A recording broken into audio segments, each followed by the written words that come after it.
नमस्कार, मी श्यामराव मोकाशी आणि हा व्हिडिओ सर्व लोकांनी पूर्ण ऐका. आणखीन आता शेअर करा.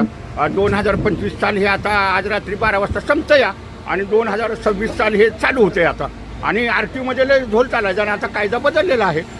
2026ला आर टी ओ अधिकारी जे अगोदर परमिट देत होते ना, UPचं लायसन असून द्या, बिहारचं लायसन असून द्या, त्याला लगेच बिल्ला द्यायची होती. धनाधन पैसे खायची ती. आणखीन एक लाख रुपये लाच खाऊन जायची बघा. आता हे खोटं काम सगळं बंद झालेलं आहे. आणि म्हणजे रात्री 12 नंतर 2026 साल चालू होतं या. आणि मग आता जर UP, बिहार, झारखंडचं लायसन असेल ना, तर त्याला बिल्ला जो अधिकारी मारेल त्याचं ते नोकरी धोक्यात आली म्हणून समजायचं. आणि मग जर हे अधिकारी 2000-3000 खोटी कागदपत्र घेऊन ज्यांना बिल्ला देतात त्यांनाही. आणखीन मग 2026 सालात म्हणजे उद्यापासून महाराष्ट्रातील कुठल्याही सार्वजनिक वाहतुकीचा बिल्ला, मग रिक्षा असून द्या, टॅक्सी असून द्या, कंडक्टरचा बिल्ला असून द्या, हे RTO वाले देतात.